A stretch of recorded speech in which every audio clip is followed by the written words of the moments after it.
क्यों बनना चाहते हैं आप विधायक? क्यों राजनीति में आए?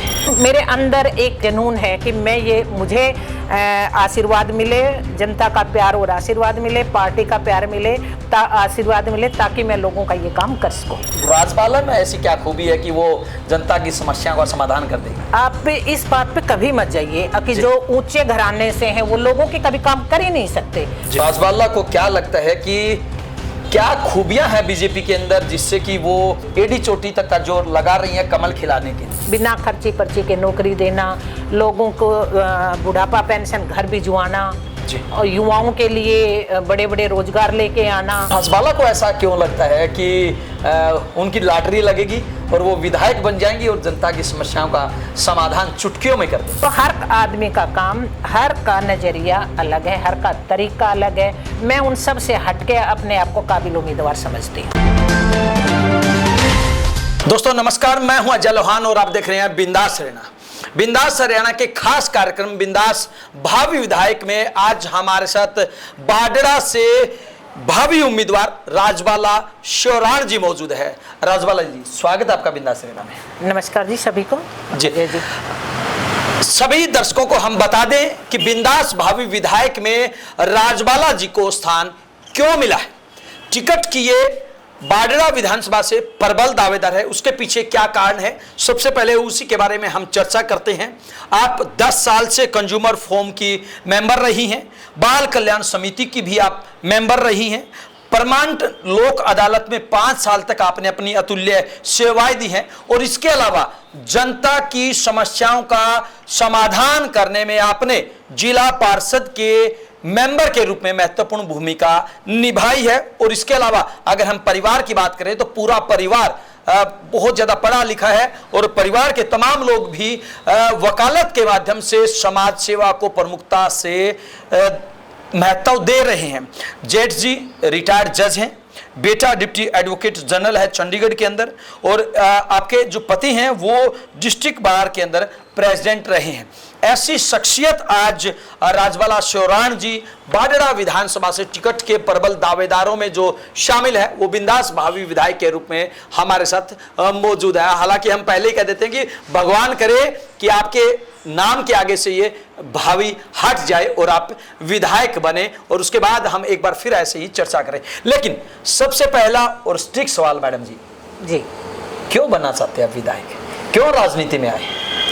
ये अभी आपने बताया कि मैं इन पदों पर रह चुकी जी, तो जब आदमी फील्ड में उतरता है लोगों की सेवा करने के लिए, तो आदमी की एक मन में अभिलाषा लगा लो, चाहे कुछ भी लगा लो, कि मुझे और ऊंचे पद पे जाना चाहिए ताकि मैं लोगों के बीच में रहूं, उनकी सेवा कर सकूं। जैसे मैंने कंज्यूमर कोर्ट में रहा तो वो एक गांव से जुड़े हुए लोग भी बहुत आते थे, किसी की बिजली की समस्या, किसी की गाड़ी की समस्या, किसी का क्लेम से संबंधित केसेस जाते थे।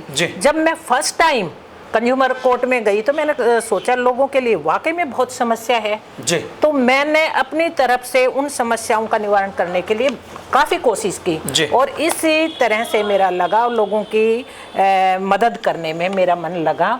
और इस कारण मैंने सोचा कि क्यों ना, जब मैं इतने फील्ड में मैंने 25 साल तक लोगों की सेवा की है, तो अब अच्छे से सेवा करने का मुझे मौका अब मिला है। जिला पार्षद जब मैं रही तो मैंने लोगों की छोटी छोटी समस्याएं देखी, तो इस कारण मेरा मन हुआ कि क्यों ना और क्षेत्र में हमारा जो जिस विधानसभा क्षेत्र से मैं आती हूँ वो विधानसभा क्षेत्र, अब मेरे इस विधानसभा से पहले हमारे नैना चौटाला जी थी तो उन्होंने कभी भी क्षेत्र में आके कोई कार्य करने की कोई कोशिश नहीं की। तो हमारा क्षेत्र आज के दिन बहुत पीछे है। और मैं हरियाणा में जैसे कोई भी, चाहे भिवानी विधानसभा लगा लो, लुहारू विधानसभा लगा लो, मैं वहाँ जब जाती थी और क्षेत्र में मैं काम देखती थी तो मेरे अंदर बहुत पीड़ा होती थी, क्यों ना ये काम मेरे क्षेत्र के अंदर भी हो। तो मेरे अंदर एक है जुनून है कि मुझे आशीर्वाद मिले, जनता का प्यार और आशीर्वाद मिले, पार्टी का प्यार मिले, आशीर्वाद मिले, ताकि मैं लोगों का ये काम कर सकूं। लेकिन राजबाला जी, आपको ऐसा क्यों लगता है कि नैना चौटाला जो खुद विधायक थी और डिप्टी सीएम की माताजी थी, सरकार के अंदर बहुत बड़ा कद था उनका, वैसे भी बहुत बड़े राजनीतिक घराने से आते हैं, तो वो समस्याओं का समाधान नहीं कर पाए। और राजबाला में ऐसी क्या खूबी है कि वो जनता की समस्याओं का समाधान कर देगी? आप इस बात पे कभी मत जाइए कि जो ऊंचे घराने से हैं वो लोगों के कभी काम कर ही नहीं सकते, क्योंकि वो तो पहले ही अपने आप में इतने, उनको सुविधा इतनी मिल जाती है कि वो बाहर निकलते हुए डरते हैं। हम तो 24 घंटे सर्दी गर्मी में एक काम करने वाले लोग हैं, लोगों की पीड़ा समझने वाले हैं। तो जब मैं 24 घंटे सर्दी और गर्मी में काम करती हूँ तो मुझे ये पता है लोगों को कितनी तकलीफ होती है। जो बड़े घर के लोग हैं वो तो बाहर ही नहीं निकल सकते ना, तो उनको समस्याओं का कैसे पता चले कि लोगों की समस्या है क्या। जी एक बात और राजबाला जी, आप किरण चौधरी के बहुत ज्यादा करीबी रही बिल्कुल रही जी। और हालांकि वो पहले कांग्रेस में थी, अब बीजेपी में आ गई हैं, तो आपको क्या लगता है कि राजबाला और किरण की जो जोड़ी है वो क्या एक 11 के रूप में बाडड़ा में कुछ कमल खिलाने में महत्वपूर्ण भूमिका निभा सकती हैं? देखो, किरण मैडम है मेरी बहुत आदरणीय हैं और मैं कहती हूँ जो राजनीति के गुर सीखे मैंने अपनी मैडम किरण चौधरी से सीखे हैं। और बीजेपी में मैं किसी कारणवश चली गई, लेकिन मैं हमेशा मैडम के, जो मैडम में ताकत है काम करने की पावर, तो चलो सरकार आती तब होती है, लेकिन उनमें वैसे बहुत क्षमता है कि वो 24 घंटे में से 18 घंटे काम कर सकती हैं। तो उनको देख के हमें भी ये लगा कि मैडम जैसा हमें जुनून पैदा करना चाहिए, ऐसे कार्य करने चाहिए ताकि लोग हमें याद रखें। इस कारण वही बात है ना, जब दो इकट्ठे होते हैं तो 1 और 1 11। और भिवानी लोकसभा, पूरी महेंद्रगढ़ भिवानी लोकसभा में उनका बहुत प्रभाव पड़ेगा और हमें उनका आशीर्वाद भी मिलेगा। एक बात और राजबाला जी, अगर हम बात करें बीजेपी ज्वाइन करने की या बीजेपी की खूबियों की, तो राजबाला को क्या लगता है कि क्या खूबियां हैं बीजेपी के अंदर जिससे कि वो बीजेपी में इतना समय दे रही हैं, या फिर बीजेपी के लिए एडी चोटी तक का जोर लगा रही हैं कमल खिलाने के लिए? देखो, बीजेपी में जो हमारे देश के प्रधानमंत्री नरेंद्र मोदी जी हैं, उनकी काम करने की कार्यशैली मुझे बहुत पसंद आई। मैं कांग्रेस में लंबे अरसे से, मैं 96 से लेके अब तक मैं कांग्रेस में रही। 2019 11 फरवरी तक, मैंने 12 फरवरी में 2019 में मैंने बीजेपी ज्वाइन की। हमने जो नरेंद्र मोदी जी और हमारे हरियाणा के मुख्यमंत्री जी मनोहर लाल खट्टर जी की जो काम करने की कार्यशैली थी, जो लोगों के लिए इतना काम कर रहे थे, बिना खर्ची पर्ची के नौकरी देना, लोगों को बुढ़ापा पेंशन घर भिजवाना, और युवाओं के लिए बड़े बड़े रोजगार लेके आना मेरिट के आधार पे, तो इन सब को देखते हुए हमारा मन ये करा कि हमें बीजेपी में जाना चाहिए। और महिलाओं को बड़ा मान और सम्मान दिया जाता है, तो इन सभी कार्यों को देखते हुए मेरा बीजेपी में जाने का मन किया। राजबाला जी, आपके सामने बहुत सारी चुनौतियां आएंगी क्योंकि बाडड़ा विधानसभा क्षेत्र की बात करें तो वहां पे और भी काफी सारे टिकटार्थी हैं। तो राजबाला को ऐसा क्यों लगता है कि उनकी लॉटरी लगेगी और वो विधायक बन जाएंगी और जनता की समस्याओं का समाधान चुटकियों में कर देंगे? देखो, सही कहा आपने कि कैंडिडेट बहुत हैं और ये लोकतंत्र है। लोकतंत्र में सभी का हक है अपनी दावेदारी करने का, और जो भी अपने आप को इस विधायक के पद के लिए जो अपने आप को काबिल मानता है वो सभी कर रहे हैं। उनमें से एक मैं भी हूँ। मैं उनसे अपना, मेरा एक काम करने का नज़रिया उन सब से हट के है। चाहे मैंने जैसे बाल कल्याण समिति में काम किया तो उस टाइम मैंने युवाओं के हित के लिए बड़ा काम किया। आप तो समझ गए बाल कल्याण समिति क्या है, वहाँ पे बच्चों को किस प्रकार से लाया जाता है, हम बच्चों के कैसे मदद कर सकते हैं। उस टाइम मैंने, मेरा कम से कम एक दिन में 100 जब हमारी दादरी डिस्ट्रिक्ट अलग नहीं बनी थी, ये भिवानी के अंदर थी, तो बड़ा ये डिस्ट्रिक्ट बहुत बड़ी थी। उस टाइम मेरा कम से कम एक दिन में 100 या 200 लोगों से मिलना जुलना होते थे। ऐसी ऐसी समस्याएं आती थी, तो मैंने बड़े बड़े अच्छे मेरे क्षेत्र में इस प्रकार से नाम है कि मैंने बाल कल्याण समिति में रहकर युवाओं के लिए बड़ा काम किया है। तो हर आदमी का काम, हर का नज़रिया अलग है, हर का तरीका अलग है। मैं उन सब से हट के अपने आप को काबिल उम्मीदवार समझती हूँ। जी, तो क्या क्योंकि जो उम्मीदवार होता है, जो दावेदारी जताता है, हालांकि आप प्रबल दावेदारों में से हैं, तो क्या आपकी मनोहर लाल के साथ सेटिंग है, या ये कहें कि नायब सैनी के साथ कुछ गुफ्तगू है, या फिर पार्टी के अंदर आपने काम ही इतना किया है कि पार्टी आपके कामों से वाकिफ है। देखो, मेरी सीएम मनोहर लाल जी से, जो पूर्व में सीएम रह चुके हैं, अब हमारे माननीय कैबिनेट में मिनिस्टर हैं, केंद्रीय मंत्री, और मेरी उनसे इतनी ही जान पहचान है जो एक कार्यकर्ता की होनी चाहिए जी। और वो कार्यकर्ता जो काम करने में सक्षम है। जो उन्होंने मुझे दायित्व दिया वो मैंने काम अपना बखूबी निभाया। चाहे मैं प्रदेश कार्यकारिणी में सदस्य हूँ, पहले उन्होंने मेरी हिसार में ड्यूटी लगाई प्रभारी की, मेरी दादरी में लगाई, मैंने वो कार्य बहुत खूबी से निभाया। मुझे यूपी में भी 15 दिन का टाइम दिया, पंजाब में भी और राजस्थान में भी जब इलेक्शन हुए तो वहां भी मेरा ऊपर से नाम आया, वहां भी मैंने। इसका मतलब ये हुआ कि राजबाला जो है केवल बाडड़ा विधानसभा क्षेत्र तक सीमित नहीं है, पार्टी उनके ऊपर इतना विश्वास करती है कि दूसरे जिलों में, दूसरे राज्यों में भेजती है। बिल्कुल बिल्कुल। तो मैंने वहां भी अपना काम बहुत अच्छे से दिया है। इतनी तो उसी काम को देखते हुए मैं ये मानती हूँ कि मैं टिकट की दावेदारों में सबसे प्रबल हूँ। रही हमारे सीएम साहब नायब सैनी जी की, तो उनसे भी मेरा इतना ही है वो कि जब वो आते हैं, जब हमें कोई भी काम की ड्यूटी लगाते हैं, अब जैसे महेंद्रगढ़ लोकसभा का चुनाव था तो मुझे महिला मोर्चा की प्रभारी लगाया गया महेंद्रगढ़ लोकसभा का, और भी बहुत सी महिलाएं थी, मुझे ही क्यों लगाया गया कि मैं महिलाओं का हैंडल कर सकती हूँ, मेरे अंदर कोई न कोई खूबी देखी होगी तभी उन्होंने लगाया, और वो मैंने बहुत अच्छे से निभाया। और मैंने कंधे से कंधा मिलाकर, मैं एक क्षेत्र पे प्रभाव नहीं डाल रही हूँ कि ओनली मैं बाडा में ही वो हूँ, भिवानी में भी मेरा 35 साल का रिहाइश है, तो मैं भिवानी में भी उतना ही फर्क डालती हूँ, मैं इतना ही मैं बाडा में डालती हूँ। तो मैंने लोकसभा भिवानी महेंद्रगढ़ की इलेक्शन थे, बहुत अच्छे से कार्य किया। एक एक दिन में 8-8, 10-10 गांव किए। अगर मैं मेरे फोटोज आपको दिखाऊं तो आप खुद ही कहोगे वाकई में मैडम आपने बहुत मेहनत की। राजबाला जी, एक और बड़ी चुनौती है जी, बाडड़ा से मान लीजिए आपको टिकट मिल गई है जी, इस लोकसभा चुनाव में जो 2024 का भी लोकसभा चुनाव हुआ है, यहाँ से करीब 27,000 वोटों से कांग्रेस पार्टी के उम्मीदवार जीत कर निकले हैं जी। तो उस मार्जिन को आप कैसे घटाएंगे? आपने बहुत अच्छा क्वेश्चन किया है कि 27,000 से हम वहाँ से हारे हुए हैं बाडड़ा से, बिल्कुल आपकी बात मानूंगी। लेकिन मैं उस बात को, पहले हमें लोग कह रहे थे कि हम 50,000 से हार रहे हैं, वहाँ पे लोगों में चर्चा थी, लोगों में नहीं पूरे हरियाणा में चर्चा थी कि वहां से हमारे सांसद जी 50,000 से आ रहे हैं। लेकिन हम लोगों के बीच में गए, उनसे बातें की, हमारी पार्टी के जो जितने किए हुए कार्य थे सब हमने उनको पार्टी के लोग किए हुए काम लोगों को बताए और लोगों को समझाया।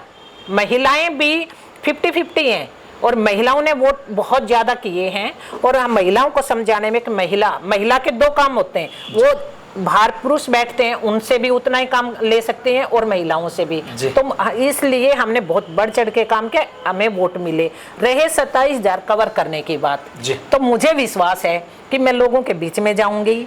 उस टाइम भी लोगों से मेरा बड़ा मिलना जुलना हो रहा है, अब डबल होगा क्योंकि 2 या 3 महीने का ही गैप है। लोग भूले नहीं है कि ये वही राजबाला जो गली गली घर घर जाके लोगों से वोट की अपील की है और ये अपना अपना नेचर, मेरा परिवार का प्रभाव, क्योंकि मेरे परिवार में हमेशा बड़ा सामाजिक काम में बढ़ चढ़ के भाग लिया जाता है। मेरे ससुर थे बहुत, मतलब एक सोशल आदमी थे, लोगों के दुख में और सुख में काम आते थे।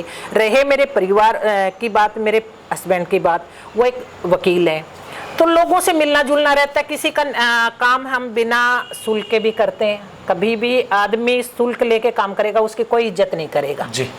मैंने भी काम किया है, मेरे हस्बैंड ने भी काम किया, बेटा भी एडवोकेट है, तो लोगों का जब काम करते हैं तो कहीं न कहीं आप पैसा दे के अगर लेके किसी से काम करते हो, दे के काम करते हो, तो वो इसकी इज्जत कभी नहीं करेंगे। अगर आप उनका एक भाईचारे में काम करते हो, उनका मान रखते हो, घर आए आदमी का मान रखते हो, तो वो आपको वोट जरूर करेंगे। राजबाला जी, आपने अभी एक बहुत ही खास बात कही, आपने कहा कि लोग भूले नहीं हैं जी। आप घर घर गए जी, आपने लोगों से वोट की अपील की, बिल्कुल आपने उनके कामों को करने में या उनके समाधान करने में प्राथमिकता दी जी।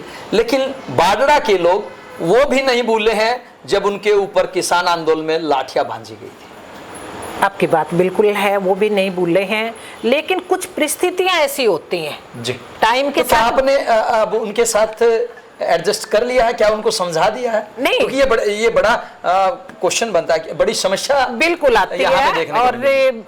किसान आंदोलन समय समय पर किसानों के साथ हुआ, और ये एक सबसे हरियाणा में सबसे ज्यादा जाट वोट बाहुल्य क्षेत्र है, इसमें कोई जहाँ दो राय हमारे नहीं। 54% जो है अकेला 0.5 बिल्कुल जाट हरियाणा में है। सबसे ज्यादा जाट बिल्कुल बहुल्य है। इलाका है। और मैं ये मानती हूँ कि जो हमारे बारडा के लोग हैं बहुत भोले और समझदार इतने हैं कि अगर हम उनके पास जाके एक बार उनसे कोई बात कहें कि ऐसे नहीं ऐसे है, जो बीत गया क्या पता उस टाइम कैसी परिस्थितियां थी, क्या माहौल था, क्या वक्त था, तो वो मान जाते हैं। और ऐसी बात नहीं है, जब मैं लोगों के बीच में जाऊं तो मुझे पूरा मान और सम्मान मिलेगा। और मैं 27,000 को कवर करके मैं ये कहती हूँ मैं 27,000 से जीतूंगी। क्या बात है, क्या बात है। भगवान करे आपकी जुबान जो है वो सच साबित हो। लेकिन आपको क्या लगता है बाडरा विधानसभा में समस्याएं क्या है राजबाला की नजर में, राजबाला शोराण की नजर में? सबसे ज्यादा समस्या तो हमारे पानी की है जी जी। और मैं ये चाहूँगी कि मेरे से पहले आने वाले विधायक ने भी बहुत कार्य करवाए हैं, जो हमारे सुखविंदर मांडी जी हैं, उन्होंने बहुत काम करवाए। लेकिन आपको पता है दिन दिन समस्याएं तो बढ़ती जाती, तो मेरा सबसे पहला ये रहेगा कि मैं उस क्षेत्र में पानी की समस्याएं, स्वास्थ्य की और एजुकेशन की, और बच्चों के साथ बहुत सी महिलाओं के साथ, मैं ये तो नहीं कहूँगी कि इतने अत्याचार हैं, फिर भी कई बार घरेलू हिंसाएं हो जाती हैं, कहीं ईगो हार्ट होता है, कहीं ये होते हैं, तो मैं उनको भी वो करूँगी। मैं ये चाहती हूँ कि कोई भी महिला अगर किसी प्रकार के उनके ऊपर हिंसा होती है तो वो परिवार में सुलझाएं, गांव में सुलझाएं, वो कोर्ट का मार्ग न अपनाएं।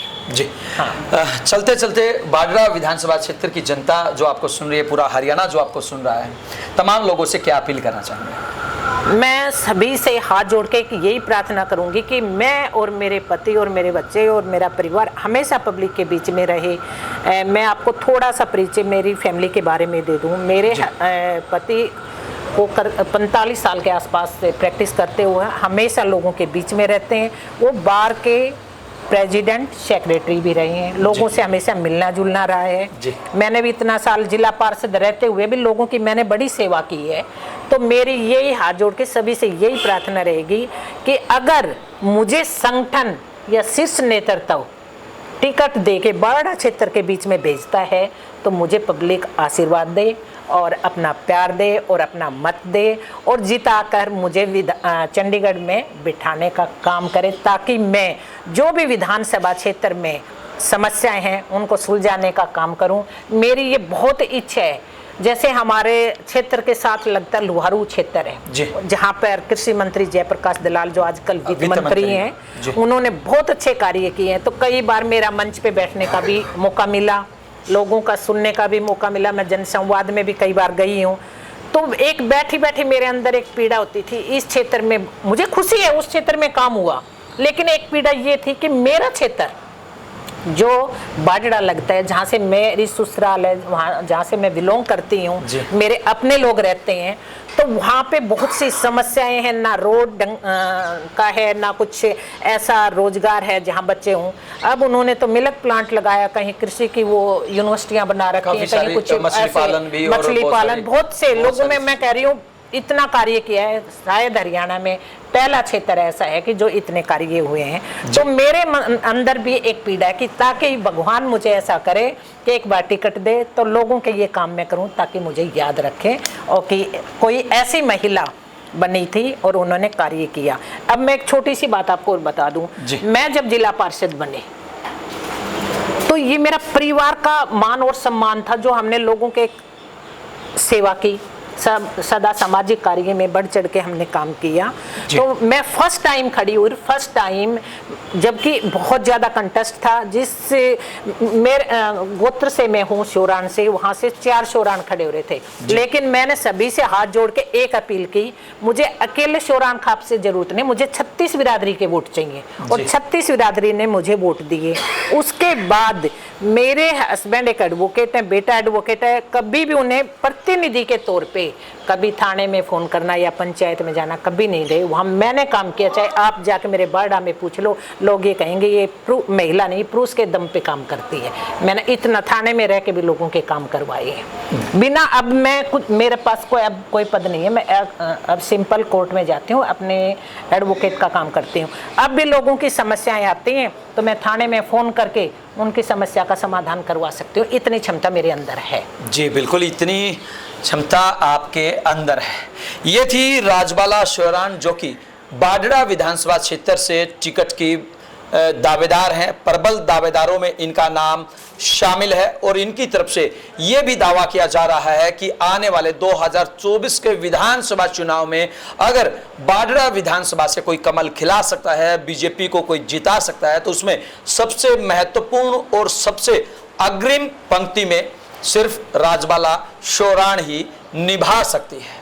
इनकी तरफ से यह भी दावा किया गया कि जिस प्रकार से हरियाणा के अलग अलग इलाकों में विकास के कार्य हुए हैं, वो चाहे लोहारू की बात हो या फिर अलग अलग इलाकों की बात हो, इनके मन में एक टीस है बाडड़ा विधानसभा क्षेत्र के विकास कार्यों को लेकर, और वो टीस को जनता की समस्याओं के समाधान को, युवाओं के उत्थान को, इन तमाम चीज़ों को ध्यान में रखकर वो इन तमाम समस्याओं का समाधान करना चाहती है। और बिंदास हरियाणा भी आज इस कार्यक्रम के माध्यम से भगवान से प्रार्थना करता है कि आने वाले 2024 के विधानसभा चुनाव में आपको टिकट जरूर मिले और आपके नाम के आगे से ये भावी हट जाए। हालांकि ये तो चुनाव परिणाम ही बताएगा, चुनाव का समय ही बताएगा, पार्टी आला कमान ही तय करेगा टिकट किसके हिस्से में जाती है। बहरहाल एक बात तो तय है कि निश्चित रूप से टिकट के दावेदारों में, जी हाँ, प्रबल जो दावेदार हैं उनमें राजबाला शोरान, जिस प्रकार से इन्होंने पिछले कार्य किए और जिस प्रकार से यह लगातार बीजेपी पार्टी के लिए एड़ी चोटी तक का जोर लगा रही है, उसमें सबसे अग्रणी पंक्ति में राजबाला शोरान ही विधानसभा बाडड़ा से नजर आ रही है। आपको क्या लगता है, राजबाला शोरान की बातों में कितनी सच्चाई है, कितना दम है, क्या ये उन बातों के ऊपर खरी उतर सकती है? तो आप हमें कमेंट बॉक्स के माध्यम से जरूर बताएं। और साथ ही साथ आपको हमारा एक खास कार्यक्रम बिंदास भावी विधायक कैसा लगा, आप हमें कमेंट बॉक्स के माध्यम से ये भी बताएं। और इसके अलावा आप भी अगर बिंदास हरियाणा के खास कार्यक्रम बिंदास भावी विधायक से जुड़ना चाहते हैं तो ये नंबर हमारे स्क्रीन पे फ्लैश हो रहा है, इस नंबर पे कॉल करके आप अपनी राय, अपनी प्रतिक्रिया दे सकते हैं और हमारे इस खास कार्यक्रम से जुड़ सकते हैं। दीजिए आपके अपने साथी अजय लोहान को इजाजत। नमस्कार।